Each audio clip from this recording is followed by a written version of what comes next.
तो मछली का जीवा वेग के कारण मछली को नष्ट होते देख करके भोजन सामग्री को भोजन में रसाक्ष भगवत प्रसाद, उसको भगवत प्रसाद उसको ग्रहण करो तो दोष नहीं। लोग खाने के लिए कहाँ दौड़ते, होटल में बड़े बड़े होटल में कितने बिल बना के खाने के लिए, अरे खाने का पैसा तो होटल में बैठने का पैसा ज़्यादा होता है। पता नहीं जाओ ना ताजमहल होटल, बड़े बड़े होटल में जाओ, नर्ला होटल में पता पड़ेगा कितना, एक चाय 250, 300, 400, 500 रुपये क्या हो, घुसने का पैसा कितना होता है। चाय तो कितना होता है, 100 रुपया 200 रुपये में। ताज होटल में हम लोग बॉम्बे में गए थे, वो घुसने का पैसा क्यों चाय,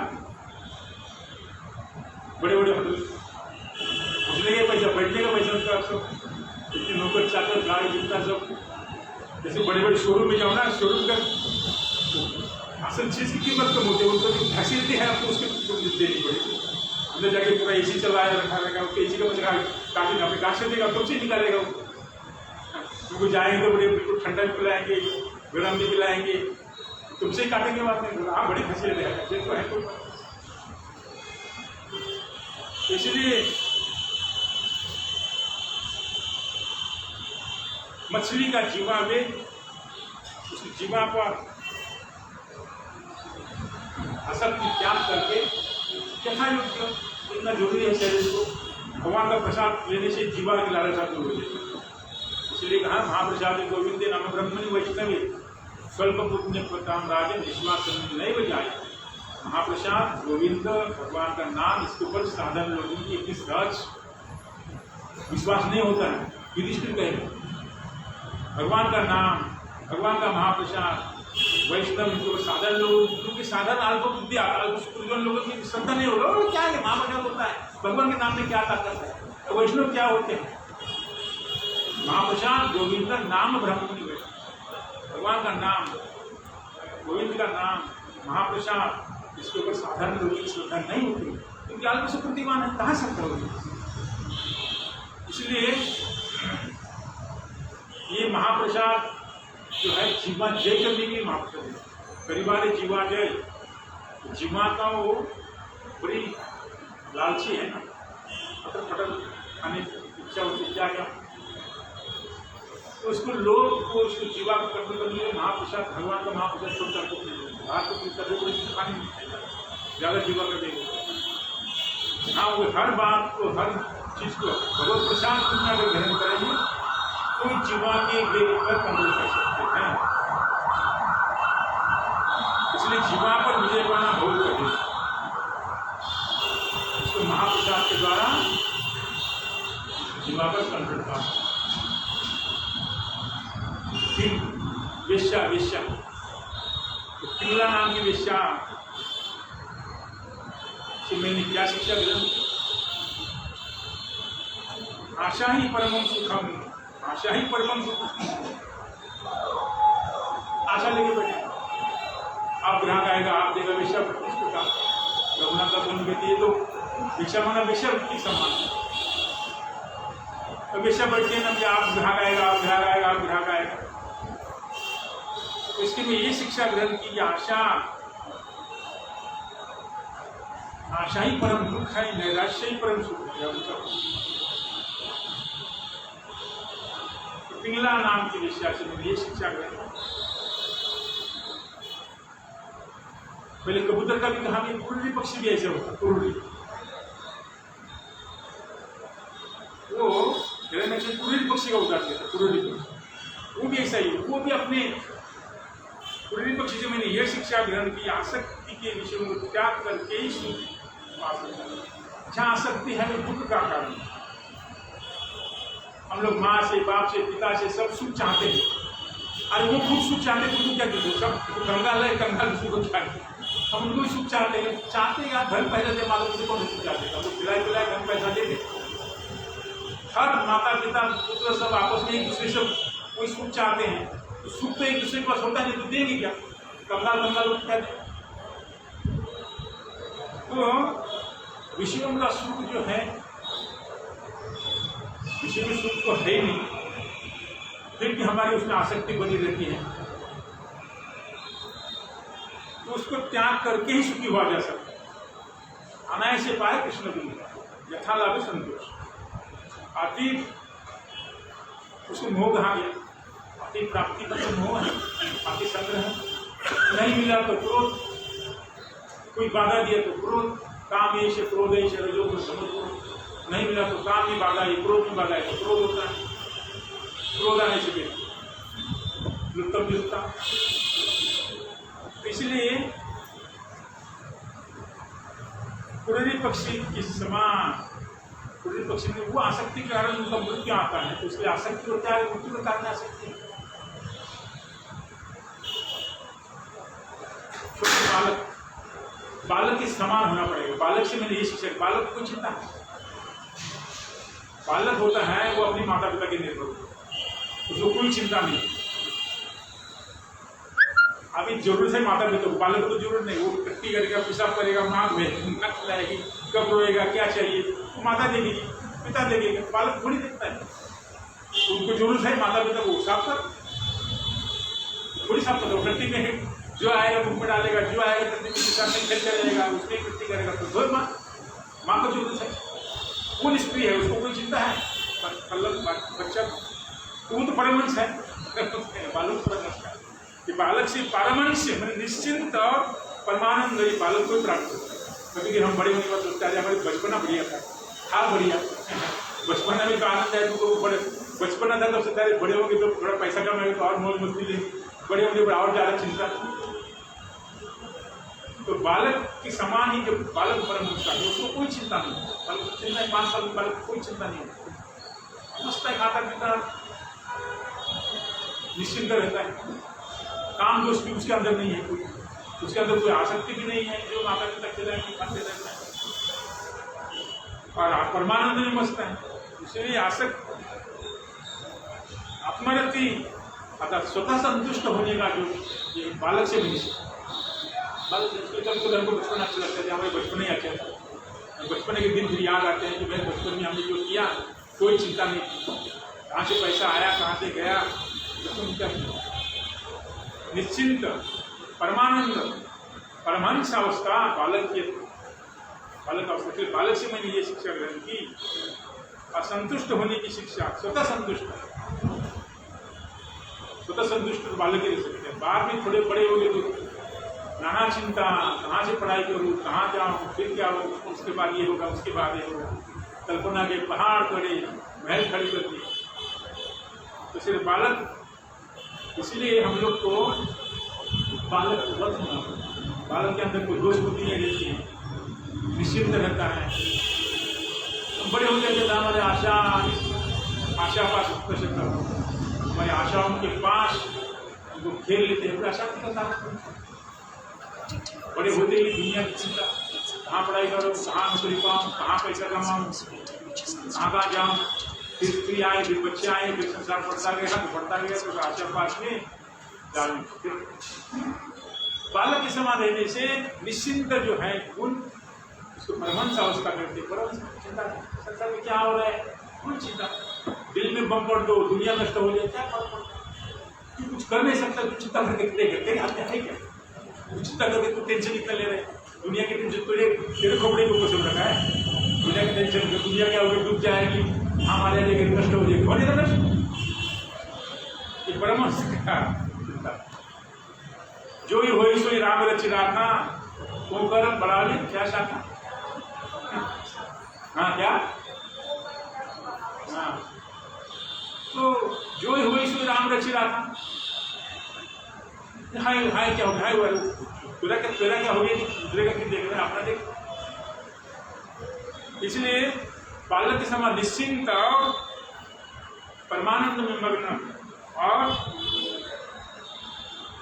स्वतः संतुष्ट है, मन शंका तो कभी दुखी नहीं, अपने को साफ रखो, दुनिया में क्या हो रहा है।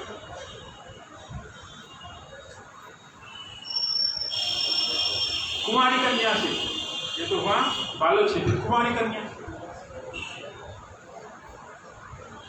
कुमारी कन्या से जनसंग और द्वैत के त्याग की शिक्षा ग्रहण की, जिसमें लड़कियों को नए नए देखने के लिए आते हैं, कितना चिंता दुनिया की चिंता होती है, में देखने के लिए आया भाई कोई अभी शादी होनी है, तो दुनिया की चिंता, उसको क्या होगा क्या नहीं होगा, क्या होगा क्या नहीं होगा, उसको क्या होता है, जो कहें कि आ जाए तो उसको चूड़िया खंडन नहीं करे से एक एक चूड़ी तोड़ते, एक एक चूड़ी तोड़ते, एक एक चूड़ी। तो इसलिए कहते हैं उसका जनसंग बहुत लोगों के सामने रह करके, मानी विभिन्न मतवादों के सामने रहकर भजन नहीं होता। समझ नहीं ना संसार में मित्रता किसके साथ होती है? अपने साथ समझ से गुरु के साथ मित्रता थोड़ी होती है। उसका विचार अलग है, हमारे विचार अलग है, उसका मित्रता हो नहीं सकती। तो समझने ही ना, जगत में भी समझने के साथ मित्रता होती है। इसलिए हमारी कन्या से हमने वो एक अपनी बहन को चुड़िया है तोड़ते रहते, ये तो आवाज आएगी, तोड़ो तोड़ो तोड़ो, एक एक रखते हैं। तो इसलिए एक मत के साथ में रहने वालों के साथ रहना चाहिए। विभिन्न मत वालों के साथ रहेंगे नहीं हो सकता। बाण बनाने वाले व्यक्ति से एकाग्र चित्त साधने की शिक्षा ग्रहण। अर्जुन भी ऐसे बाण को धार लगाता था, बाण बनाते थे। तो बाण में इतना अविष्ट है उसमें कि सामने से बरात भी निकल जाएगी। कोई कहता है क्योंकि अपने काम में इतने निविष्ट हो जाते हैं कि अगर सामने से कोई निकल भी जाए, बारात भी निकली तो भी उनका उनमें बारात के सामने क्या, उसको होश ही नहीं सामने क्या हो गया। क्योंकि अपने काम में इतना आंखें खुली है, देख रहा है, फिर भी उसको देखने से भी आंखों में काम नहीं हो रहा है, क्योंकि उसका मन उसमें नहीं है। मन नहीं होने से सारी बारात भी सामने से निकल जाए। तो एकाग्र चित्त साधन करने की शिक्षा में बाण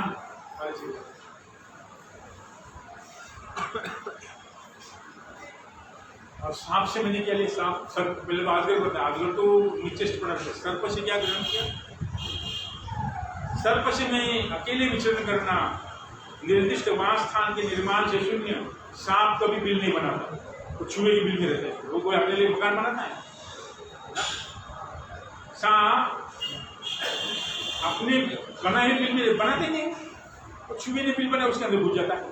वो दूसरे के घर में रहो, अपने घर बनाने के चक्कर में ऊपर उठते हैं। इसलिए वो वास स्थान के निर्दिष्ट वास स्थान के निर्माण के शून्य अकेले विचरण करता। सांप ग्रुप में नहीं घूमते जाते, सिंगल तो अकेले विचरण करना और बहुत ही सावधान एकांत में वास। इस प्रकार से मैंने सर्व से शिक्षा ग्रहण। और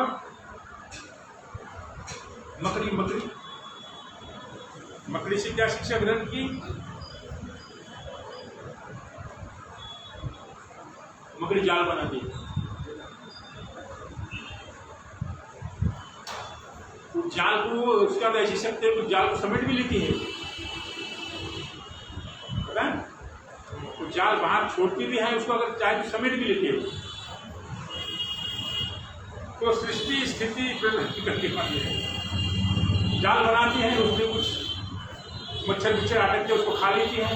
जरूरत पड़ी तो जाल को भी अपने समेट करके और जाल बना के उसमें फंसती भी नहीं है, वो नहीं फंसती है, दूसरे को फंसा देती है। इसलिए तो मकड़ी माकड़ सा, वैसे मकड़ी को माकड़ सा बोलते हैं। मकड़ी के जीवन से मैंने ये शिक्षा ग्रहण की, भगवान अपनी शक्ति से सृष्टि स्थिति प्रलय करते हैं। सृष्टि स्थिति प्रलय का अर्थ सृष्टि का रूप है, सृष्टि का प्रलय होगा, सृष्टि की स्थिति है कि भगवान की इच्छा से सृष्टि स्थिति प्रलयकारी भगवान।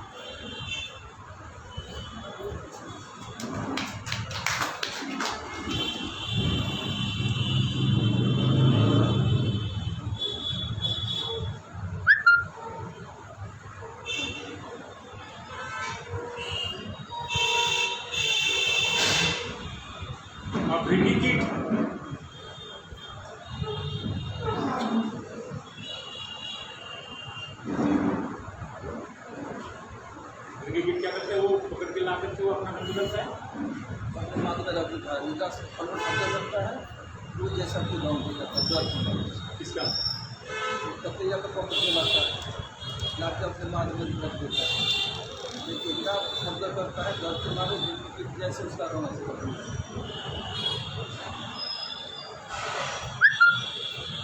तो इस प्रकार ये 24 गुरु अपने बुद्धि से शिक्षा गुरु बुद्धि को मान करके दत्तात्रेय ने 24 गुरु से अलग अलग गुरु से अपनी शिक्षा ली। समाज में बहुत संसार में ऐसे बहुत सारे शिक्षणीय विषय होते हैं, उससे कुछ न कुछ हम लोग ग्रहण करते हैं। तो ये सब शिक्षा गुरु हैं, शिक्षा गुरु होते हैं, शिक्षा गुरु एक होते हैं और शिक्षा गुरु अनेक होते हैं। कृष्णदास गोस्वामी ने कहा कि हमारे 6 गोस्वामी शिक्षा गुरु हमारे हैं, भगवान भी हमारी शिक्षा गुरु हैं। अंदर बैठ करके हमको शिक्षा प्रदान करते हैं। अगर हम लोग अंदर यहाँ के रूप में बैठे हैं ना, भगवान तो अंदर यहाँ पे बैठे हैं, अगर हम उनको सब बात हम ज़्यादा समझते, हम ज़्यादा चतुराई है, चतुराई तो अंदर बैठे हुआ आपको काफी चतुर है, चतुराई सब चूल्हे में जा रही बड़े दयाला में लगे हैं। तो चतुराई नहीं, सरल रूप से अगर कोई शरणागत जाता है तो उसको भगवान अंतर्यामी रूप से उसके सामने वैसे वैसे उनको उपदेश सब कुछ चाहते हैं, सदुपदेश चाहते हैं, तो उनके निकट में प्रेरित करते हैं, अंदर में प्रेरणा देते हैं। भगवान को प्रेरित करते हैं अंदर से बैठे, वो तो हमारे अंदर में बैठे हुए। तो इस प्रकार दत्तात्रेय ने 24 गुरु से जो भी शिक्षा ग्रहण की, मैं समाप्त करता हूँ। नमस्कार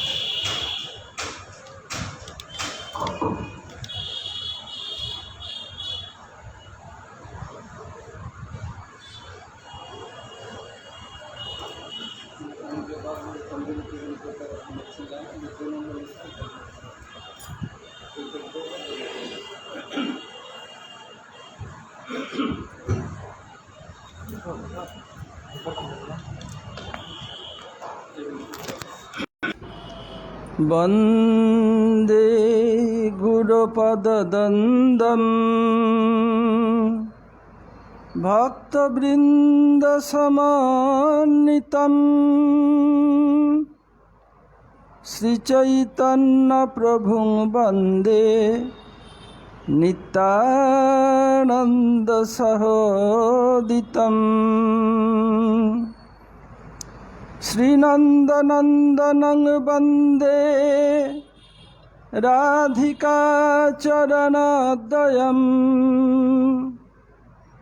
गोपीजनसमयुक्त वृन्दावनमनोहरम्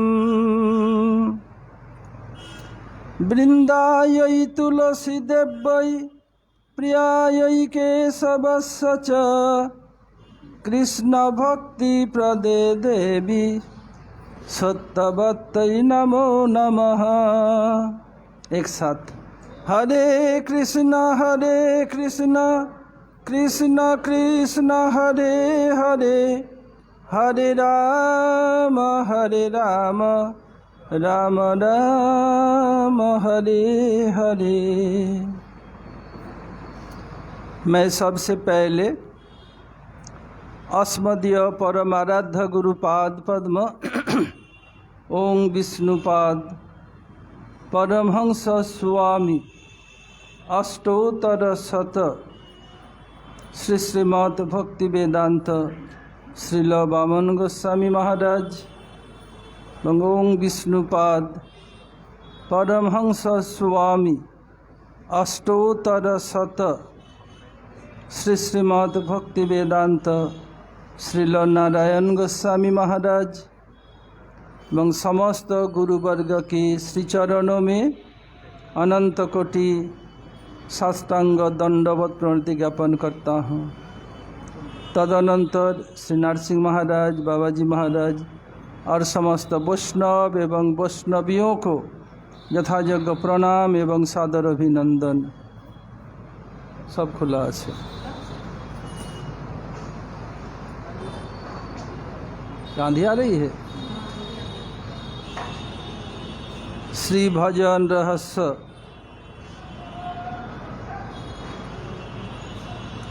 हम लोगों ने आलोचना किया था। भक्ति विनोद ठाकुर दिखा रहे हैं नाम नहीं जावती शक्ति पाप निर्हरणे हरे तावत कर्तुम न शक्नोति पातकं पातकी जना। बिजली गई। पर नाम में इतने ताकत है, पाप को संपूर्ण दूर कर देते का पापी का इतना क्षमता नहीं कितना पाप करे। एक उदाहरण दे रहा हूँ। त्रेता युग में एक दस्यु था, नाम था रत्नाकर। क्या करते, रास्ते में लोग जाते उनको पकड़ करके मार पीट करके जान से मार करके का सब जो धन दौलत सब लूट लेते। ये देख करके नारद ऋषि को दया आई, देखो तो ये सब करने पर इतना पाप हो रहा है, इसका ये भी ध्यान नहीं, इसका उद्धार कैसे, कोई इनको होशाबाश नहीं है, थोड़ा इसका मंगल करना चाहिए। ये चिंता करके नारद ऋषि जा रहे थे। जैसे उसका स्वभाव मारना पीटना, मुदगर उठा मारना चाह न, ठहरो, हाथ ऊपर ही रहेगा, उतार ना सके। बोले देखो तुम जो प्रतिदिन ऐसे करते हो, तुम्हारा कितना पाप हो रहे हैं जानते हो, इसका पाप का भागी कौन बनेगा? बोले क्यों? हमारे माता पिता पत्नी बच्चे सब। बोले कोई पाप का भागी नहीं लेगा।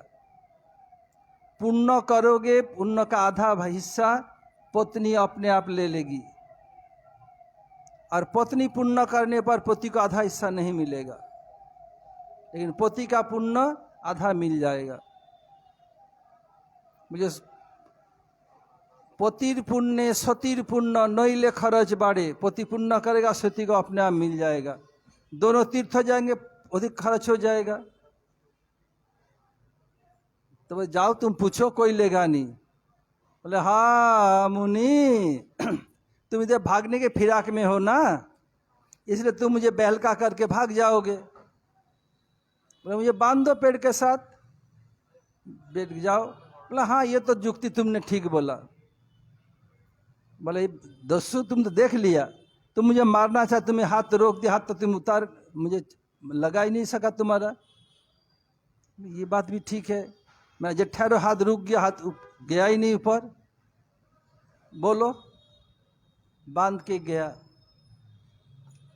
सबसे पहले अपने पत्नी के पास गया, देखो तुम्हें मैं ब्राह्मण गुरु अग्नि वेद मंत्र साक्षी करके तुम्हारा पानी ग्रहण किया।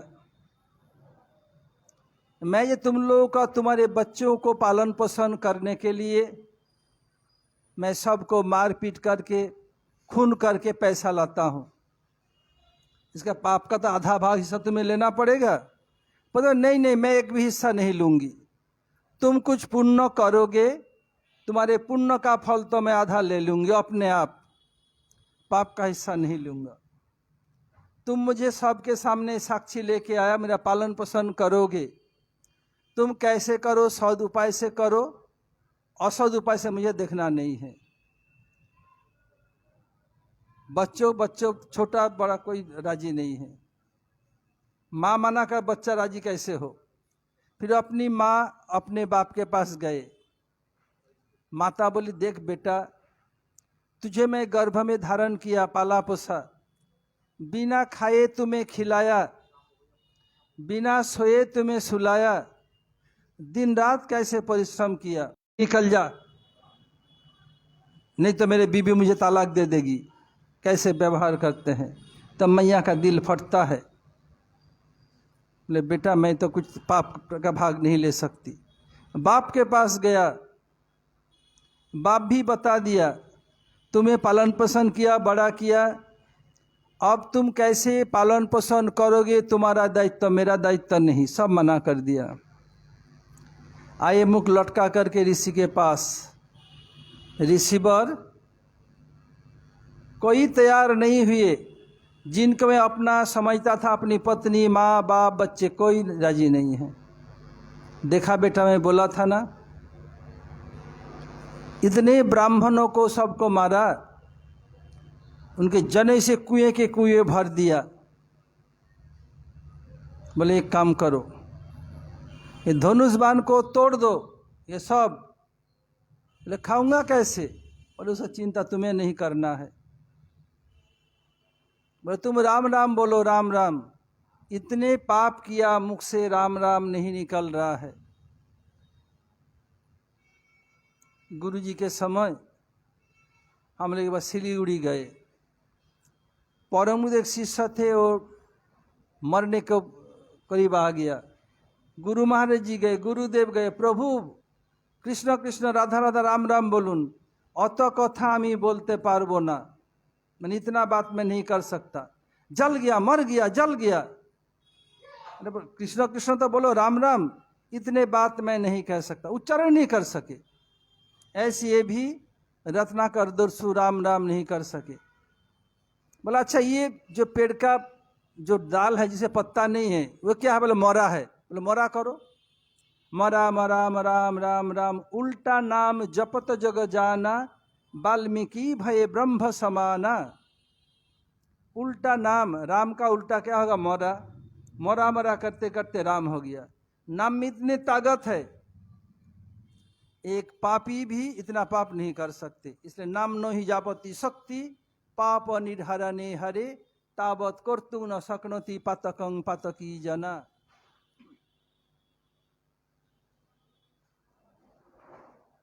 फिर आते हैं, अघच्छित स्मरणं विष्णुर्भयासे न साधते, अष्टस्पंदन मात्रे न कीर्तनं तु ततो वरम।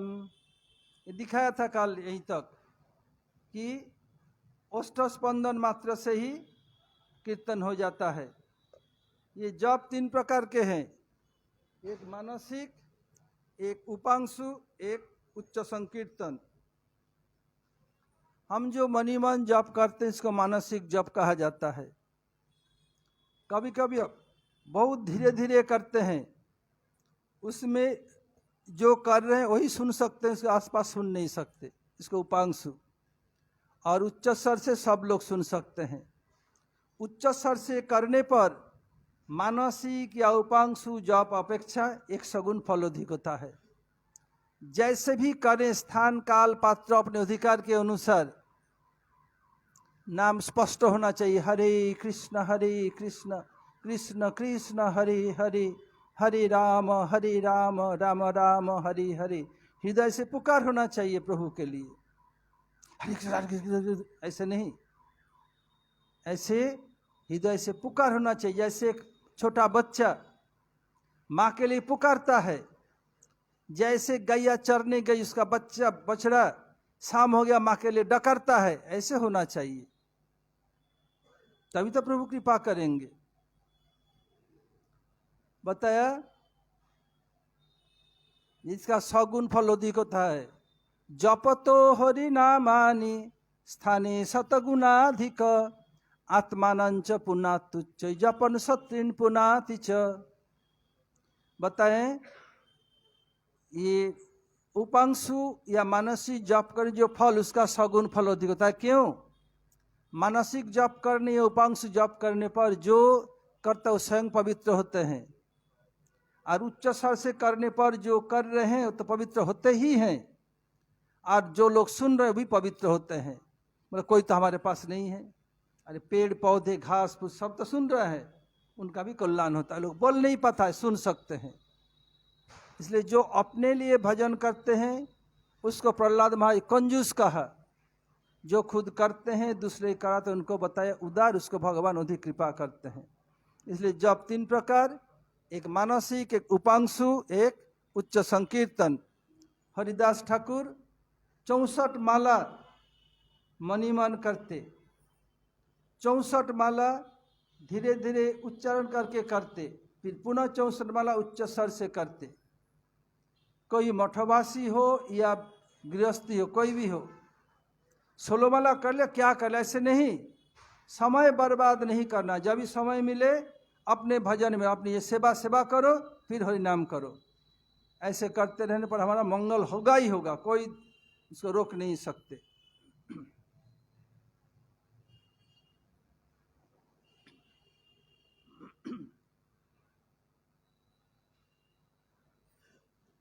बता भजन करने में उसमें क्या है? मंगल ही मंगल है। न्यायविक्रमनाशोस्तु प्रत्यवाय न विद्यते स्वल्पमप्यस्य धर्मस्य त्रायते महतो भयात्। मुझे भक्ति योग में कोई बुरा फल नहीं है, कर्म में ज्ञान में बुरा फल तो है, भक्ति में नहीं है। जब गुरुदेव नौकरी करते थे तो अब नौकरी छोड़ने वाले हैं। कैसे नौकरी छोड़ा? पहले तो एक बार हुआ क्या, उस समय ब्रिटिश यानी अंग्रेज लोग हमारे भारत को शासन करते थे। तो गुरुजी के एक डिपार्टमेंट में, दूसरे डिपार्टमेंट गुरुजी का अपना नहीं, उसे इंस्पेक्टर आने वाला था और फाइल कहाँ रखा, गुम हो गया, मिला नहीं। अब सब लोग ढूंढ रहे कहाँ है, नहीं तो सस्पेंड कर देगा, एक्सपेल कर देगा। सब लोग, गुरुजी भी गए, क्या इतना लोग किससे जुट गया? तो गुरुजी के बॉस कह रहे, तिवारी जी तुम भी तो थोड़ा मदद करो ढूंढने के लिए। मुझे सर ये तो मेरा तो डिपार्टमेंट है ही नहीं, ये फाइल का रंग भी पीला है, लाल है, काला है, धोला सफ़ेद है, हरा है, कुछ पता ही नहीं, मैं कैसे ढूंढूं? बोले नहीं, ऐसे ऐसे जाओ ढूंढो, निकालो, ऐसे दो चार उल्टा पलटा फिर रख दो। बोले तो पीरा तो चीटिंग हो रहा है। बोले ऐसे ही करना पड़ता है जगत में रहने के लिए। तो बोले देखो तुम्हारी भी सहानुभूति है, तुम घूमोगे लोग क्या सोचेगा? बोले मैं ऐसे चीटिंग करूं? वो आग बंद के प्रभु को प्रणाम किया, हे प्रभु सचमुच यदि आपको भजन करने इच्छा हो मैं आंख बंद करके पहले जहाँ हाथ रखो वही फाइल मिल जाए। ऐसे किया, उस समय भगवान राम का भजन करते थे, ऐसे करके देखो तो ये फाइल है क्या? उस डिपार्टमेंट में जो लोग थे, अरे फाइल तो ही है, कौन मिला, किसको मिला? तिवारी। तिवारी कौन है? बस दूसरे डिपार्टमेंट का। तो कंधे में लेकर गुरुजी सब नाचने लग गए। तभी गुरुजी क्या किया, एक माला खरीद लाए। उसी दिन से पुलिस का नौकरी करते हुए 1,64,000 माला प्रतिदिन जप करते थे। नारी प्रभु मेरे पास ऐसे लाज रख दिया। फिर कुछ दिन बीता, मैंने कुछ महीना बीता, और पुलिस का नौकरी शिफ्ट चेंज होता है, रात को 10 से 6 बजे, सुबह 6 से 2 बजे, 2 से 10 बजे। तो गुरुजी का अब टाइम चेंज हुआ, रात 10 बजे से सुबह 6 बजे तक गुरुजी हरिनाम कर रहे। पास में ही तो ऑफिस है, तो पैदल तो 2-4 मिनट का रास्ता है, हरिनाम कर लूँ। हरिनाम करते करते भूल गए कि मुझे नौकरी में जाना था, ड्यूटी में। और उस दिन इंस्पेक्टर आने वाले थे, 5 करीब बज चुका है। गुरुजी, अरे आज मैं नौकरी में गया नहीं, आज तो इंस्पेक्टर आने वाला था, मुझे तो एक्सपेल करेगा, फांसी तो नहीं चढ़ाएगा, नौकरी से निकाल देगा। मैं तो शक करके नौकरी में आया था, पिताजी तो अगाध संपत्ति है, कोई चिंता नहीं। आज जाके तो देखो क्या हुआ। जब गए, अपने और मित्रों से पूछा, अच्छा मित्र ये बताओ आज इंस्पेक्टर आने वाला था क्या हुआ? बोले अरे तिवारी जी तुम काटा घाव में मिर्च और नमक छिड़काव कर रहे हो। अरे देखो जब ऑफिसर आया तुम कहते हैं स्मार्ट है कि सैल्यूट किया, सब प्रश्नों का धड़ाधड़ उत्तर दिया, तुम्हारे सर्वे हाईली प्रमोशन लिख दिया। हम लोग किसी को प्रमोशन नहीं, इसलिए मजाक कर रहे हो? ये अभी काटा घाव है, अभी 2-4 दिन बाद करो मजाक, इस समय कहोगे ना दिल फटता है। नहीं भाई मैं आया था। अरे दीपाली जी हम तुमको पहचानते नहीं क्या, पहले बार देख रहे हैं क्या? मुझे बोलो मान ही नहीं रहे हैं। देखो सच में कह रहा हूँ। तो लोग एक जाके सर्विस बुक ले आए जिसमें साइन करना पड़ता है। तिवारी जी हस्ताक्षर किसका है, तुम्हारा है कि हमने कर दिया? गुरु देखा तो हस्ताक्षर गुरु जी का है। हरी मैं आया नहीं, मेरा हस्ताक्षर प्रभु किया। तो मेरे रूप धारण वर्दी पहन के प्रभु मेरी ड्यूटी की, नौकरी करनी ही नहीं है यार, अब नौकरी छोड़ देनी है। परम गुरुदेव को चिट्ठी से वार्तालाप जोगाजोग रखते चिट्ठी से। तो अपने ऑफिसर को बोला मैं नौकरी छोड़ना चाहता हूँ। बोले क्यों? तुम्हारे प्रमोशन और प्रमोशन है, तुम कितने बड़े ऑफिसर बन जाओगे। बोले नौकरी करनी नहीं, क्या करोगे? बिजनेस करूँगा। फिर गुरुजी से मैं पूछा क्या बिजनेस सोच के? बोले सच बोलूँ तो आने नहीं देगा। बता मैं एक बिजनेस करने जहाँ लाभ ही लाभ है, कोई नुकसान नहीं है। क्या सोचा आपने? पता है नेहा भी क्रमनाशोस्ति प्रत्यवायो न विद्यते स्वल्पमप्यधर्म सत्रायते महतो भयात। भगवान का भजन करने इसमें कोई नुकसान नहीं है। कर्म में, योग में, ज्ञान में जो कोई उपासना करता है मरने के बाद सब ध्वंस हो जाता है, फिर अगले जन्म से नए सिरे से शुरू करना पड़ता।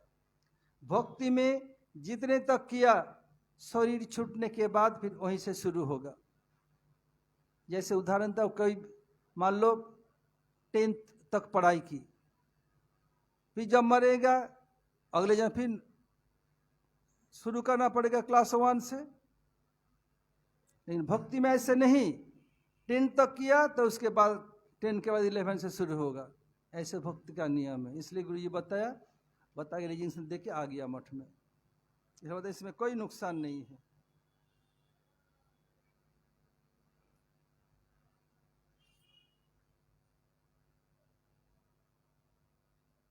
भक्ति योग सर्वथा निर्गुण है। इसमें आरंभ करने के बाद भी किसी कारण से अधूरा भी रह जाए तो इसमें कोई त्रुटि होती है न दोष। इस समय गुरु जी बोलते थे, कुछ लोग क्या करते हैं, अपने बेटी को हरिनाम दीक्षा दिलवाना नहीं चाहते हैं। बोले गुरु जी जब ससुराल जाएगी उसे क्या, कैसे ससुराल होगा, क्या होगा, लोग कैसे व्यवहार करेगा, क्या पता है। अगर जो छुड़वा दें फिर पाप हो जाएगा। बोले नहीं, जितना तक किया सदगुरु चरणाश्रय के भजन करने पर बीच में छूट भी जाए कोई चिंता नहीं, तो कोई नुकसान नहीं, मंगल ही मंगल है। फिर बाद में फिर वही से शुरू होगा, दूसरे जन्म में कोई चिंता नहीं। फिर वो लोग, बहुत लोगों को देखा ऐसे, फिर गुरु जी से हरिनाम दीक्षा दिलवाया। मैं गुरु महाराज को भी देखा, गुरुदेव को भी देखा।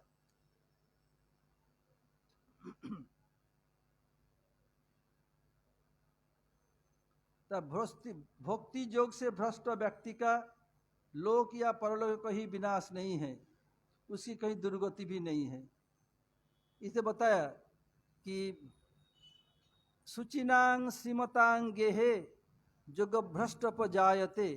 हरिनाम करते करते, भजन करते करके सदगुरु चरणाश्रय किया, साधु संग में रहा, मौत हो गई। क्या हुआ? दूसरे जन्म में अच्छे खानदान में जन्म होगा, जहाँ पर भजन का एवं भजन करने कोई असुविधा नहीं है। धनी और भक्त एवं धनी घर में जन्म होगा, ताकि उनके भजन में किसी प्रकार की असुविधा न हो। भजन का असुविधा नहीं है, सब अनुकूल परिवेश मिलेगा। आप लोग को देखिए, ऐसे मत समझो मठ में आ गए भीख भाई से नहीं। वो लोग पहले पहले जन्म में भजन किया तभी इसमें आ सकते हैं, इतना आसान नहीं है। मठ में हो कोई भी भजन कर रहे हो, माताएं हैं वो पिता है, कोई भी हो, इसका मतलब पहले जन्म कुछ भजन कर चुके हैं, तभी सदगुरु चरणाश्रय मिला और भजन कर रहे हैं और हरि कथा सुनने को सुयोग मिल रहा है। मुद्रा में तो लाखों व्यक्ति हैं, कितने लोग को हरि कथा नसीब आता है, बहुत कम है। वृंदावन चाहे मंदिर जाते हैं बस हाथ जोड़ के आ जाते हैं, 2-4 प्रणामी डाल दिया बस। हरि कथा ही भजन का प्राण है, हरि कथा नहीं तो कुछ नहीं।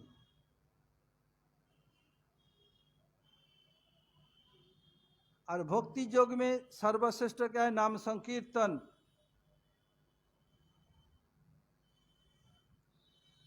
कलि युग में ध्यान पूजा ये सब कोई अधिक इफेक्टिव नहीं है।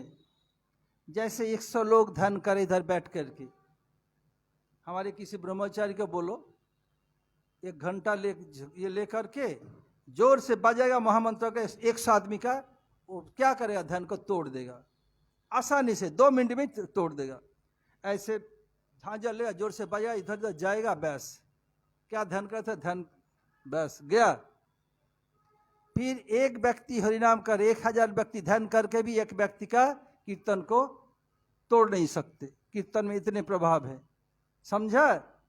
100 लोग ध्यान करे आंख बंद करके, कोई चिंता नहीं। एक ब्रह्मचारी को दे दो एक बड़ा सा झांझर, धम धम से गुम गुम बजाएगा, कीर्तन नाचेगा, बस ध्यान का क्या होगा, बस हो गया काम। और 1000 एक व्यक्ति कीर्तन करे जोर से, 1000 ध्यान करे आंख बंद करके, तो कीर्तन को बंद नहीं कर सकते। ये विजय ध्यान करे, कितने भी ध्यान करे ना, हम अकेला ही करके 1000 विजय का ध्यान को तोड़ दूंगा। ध्यान वाले क्या होगा, फिर धीरे धीरे कर नाचने लग जाएगा। जब ऐसे करेगा अपनी ताई गौर हरि बोल, बस ध्यान गया कहा, खुदा के कसम वो भी नाचने शुरू कर देगा।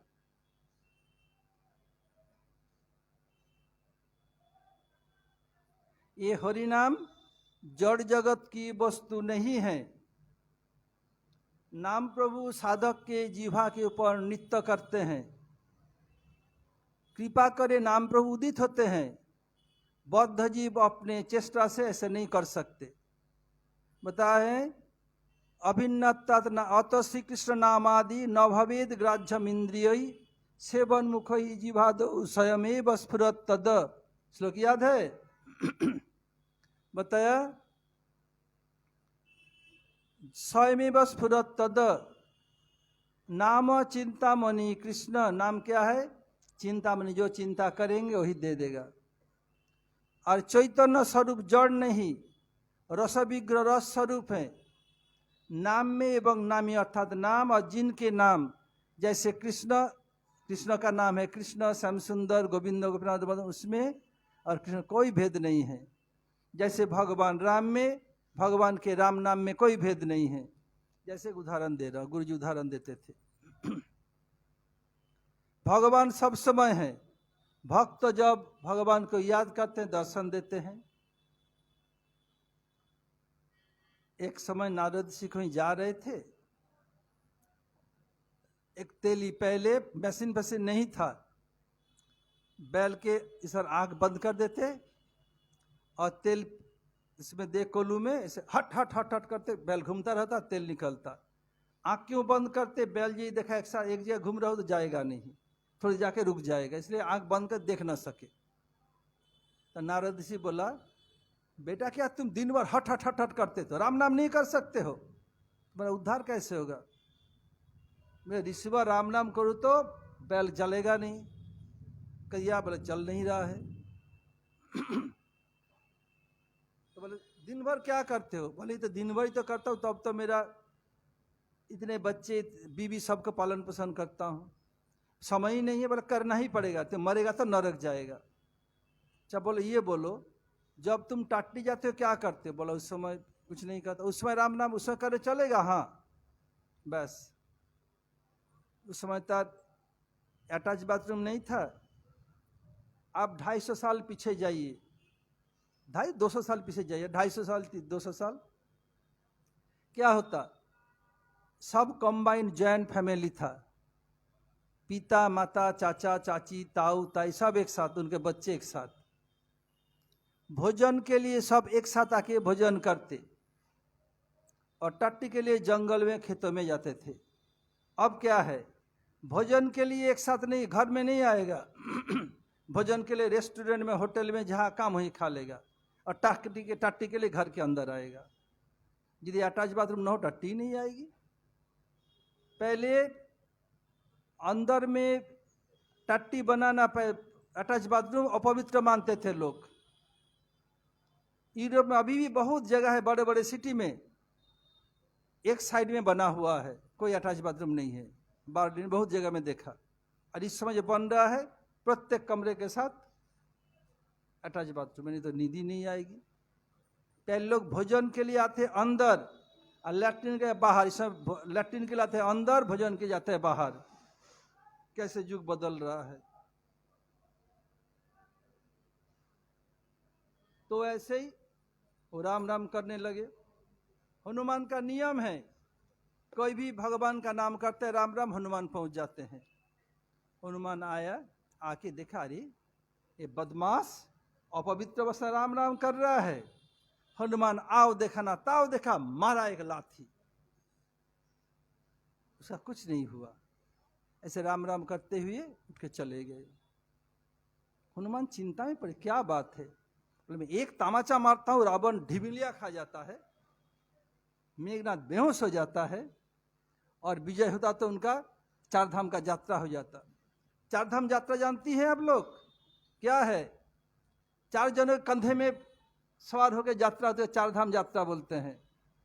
क्या है विजय? चार धाम यात्रा क्या है? राम नाम सत्य है। बोले ऐसा कुछ नहीं हुआ, चले गए। हनुमान जी का नियम प्रतिदिन रात में आके प्रभु जी का चरण सेवा करते। हनुमान आए, प्रभु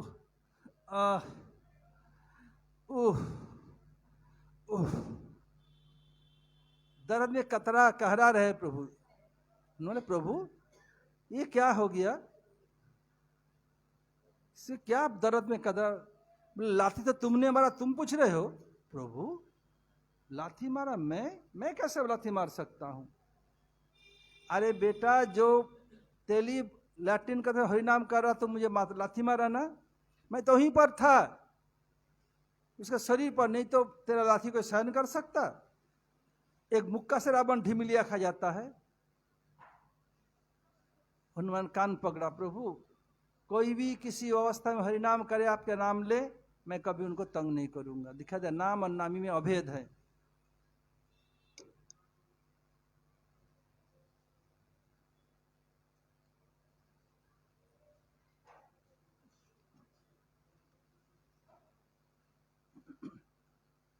ये हरिनाम के द्वारा ही जीव के प्रारब्ध कर्म तक नष्ट होता है और प्रेम प्रदान करते हैं। प्रारब्ध कर्म आसानी से नष्ट नहीं होता है, सबको भुगतना ही पड़ता है। बोलो कैसे होता है? यद ब्रह्म साक्षात निष्ठयापि विनाशम आयाति बिना न भोगई अपैतु नाम स्फुरनी न तत्ते प्रारब्ध कर्मेति विरोति वेद।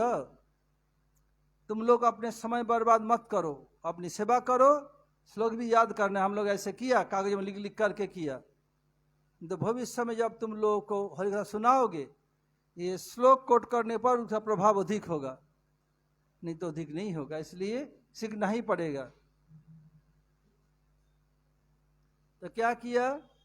यद ब्रह्म साक्षात निष्ठायापि, जो ब्रह्म साक्षात्कार के योग्य हो गए उनको भी प्रारब्ध कर्म भुगतना ही पड़ता है।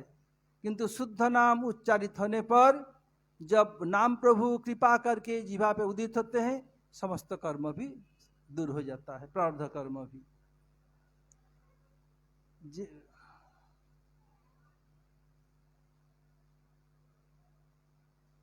और बताया, श्री सनातन गोस्वामी पाद बृहद भागवतामृत ग्रंथ में वर्णन करते हैं, स्मरण अपेक्षा कीर्तन अधिक शक्तिशाली है।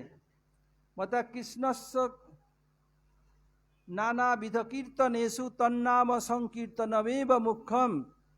कृष्ण के बहुत प्रकार कीर्तन, नाम कीर्तन, रूप कीर्तन, गुरु कीर्तन, लीला कीर्तन, सर्वश्रेष्ठ हरिनाम कीर्तन। कृष्ण नाना विध कीर्तनेषु तन्नाम संकीर्तनमेव मुख्यम। संकीर्तन नाम से सर्वश्रेष्ठ है।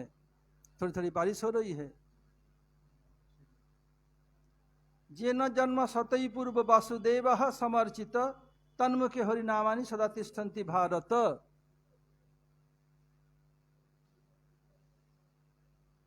खिड़की खोल दो, हवा आएगा। खोल दिया। आ धुला बृष्टि धुला उड़े ना कि कखन।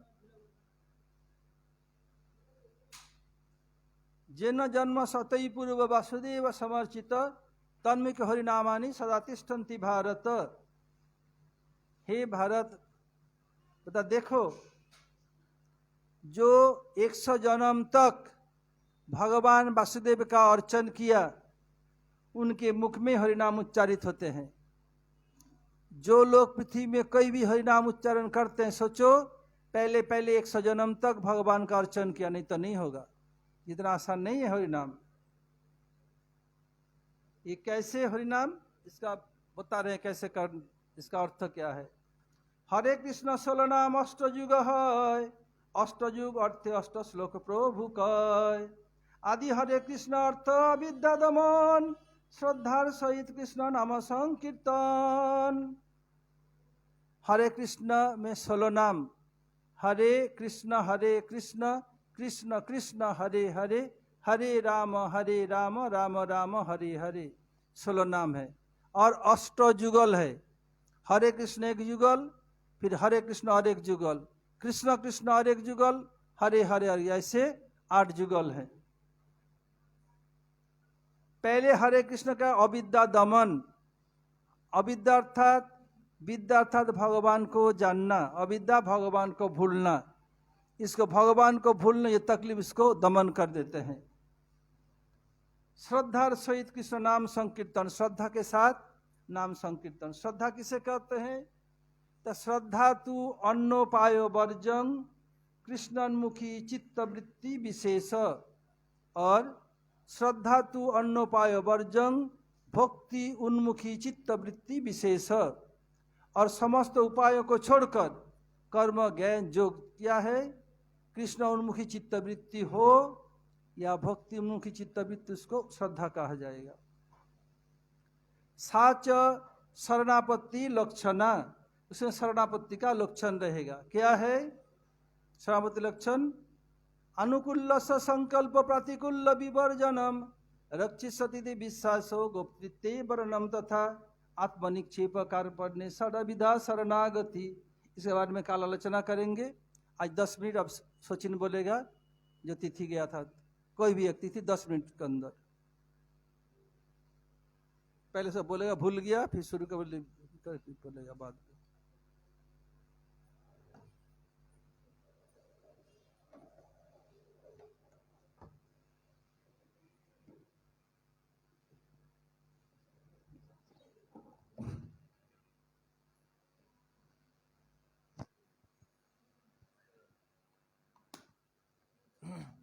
गुरुवे गौरचंद्राय राधिकायै तदालय, कृष्णाय कृष्णभक्ताय तद्भक्ताय नमो नमः।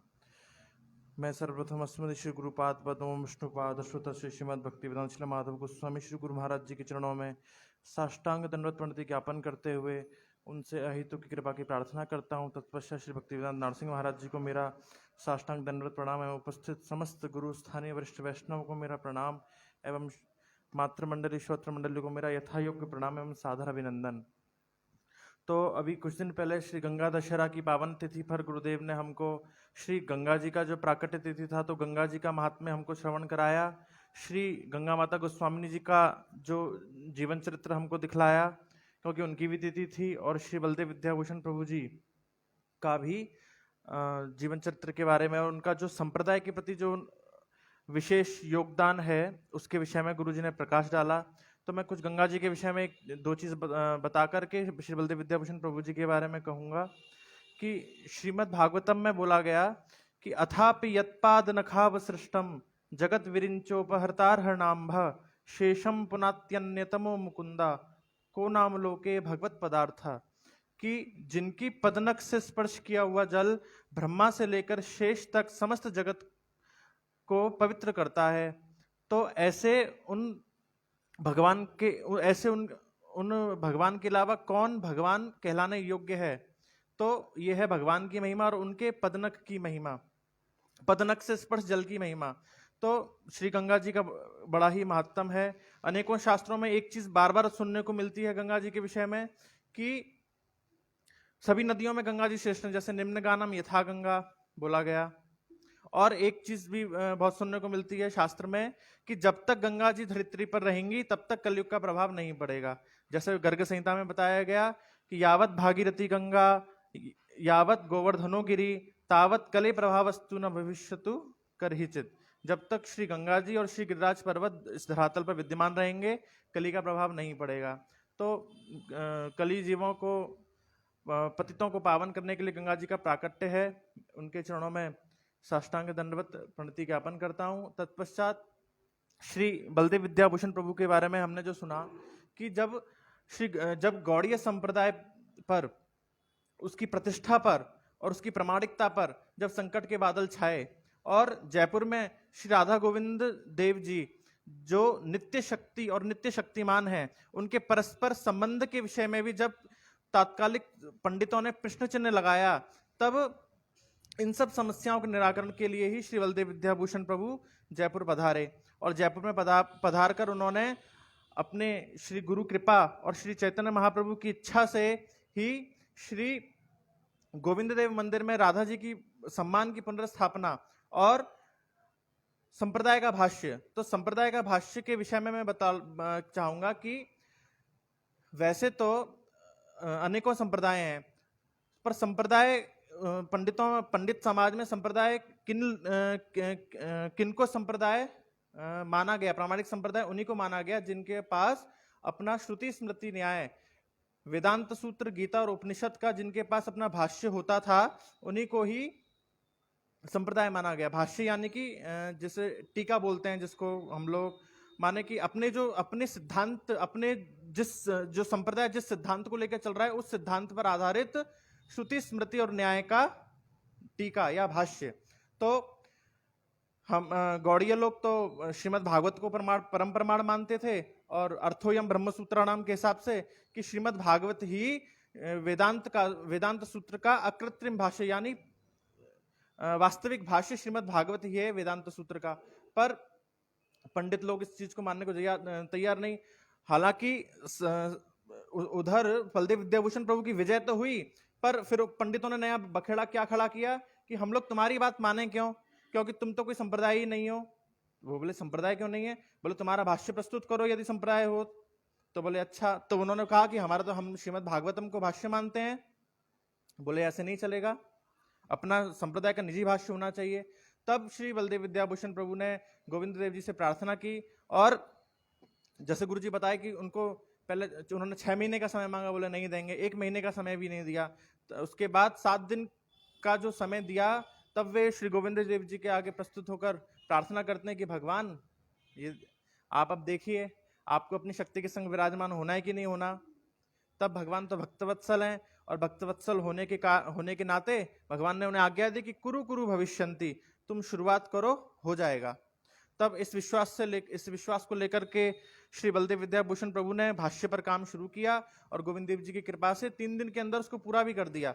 और इस प्रकार उन्होंने वह भाष्य, जिसका नाम भी उन्होंने गोविंद देव जी के नाम पर दिया, श्री गोविंद भाष्य, और उस गोविंद भाष्य को उस पंडितों की सभा में प्रस्तुत कर दिया। सभी लोग देख करके अबाक रह गए कि देखने में तो बड़ा साधारण सा है। गौड़ीय वैष्णवों को आप देखेंगे तो बड़े ही विनम्र भाव से, दैन्यता के साथ, बड़े ही साधारण रूप से सभी लोग रहते हैं। अन्य संप्रदाय में बड़े सुंदर तरीके से लोग एकदम मोटे मोटे और अच्छे लगते हैं, पर अपने यहाँ के लोगों को आप देखेंगे साधारण रूप से बड़े ही दैन्यता उनके स्वभाव में रहती है। तब लोग बड़े चौंके कि ये बोले ये इस बालक ने ऐसा कर दिया, इतनी कम समय में वेदांत का भाष्य प्रस्तुत कर दिया। सभी लोग इस प्रकार चौंके और तब इस गौड़ीय संप्रदाय का एक प्रामाणिक संप्रदाय के रूप में वहां गलता गद्दी में स्थापना हुई। और इस प्रकार से बलदेव विद्याभूषण प्रभु के हम सब ऋणी हैं जिन्होंने इस गौड़ीय परंपरा को एक वास्तविक और प्रामाणिक संप्रदाय के लिए इनके लिए योगदान दिया। तो मैं उनके चरणों में दंडवत प्रणाम करता हूँ। वांछा कल्पतरुभ्यश्च कृपा सिंधुभ्येव च पतितानां पावनेभ्यो वैष्णवेभ्यो नमो नमः।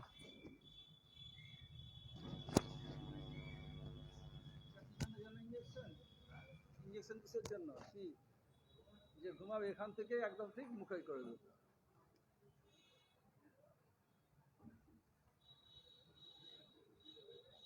দোয়াতে আরম্ভ করো।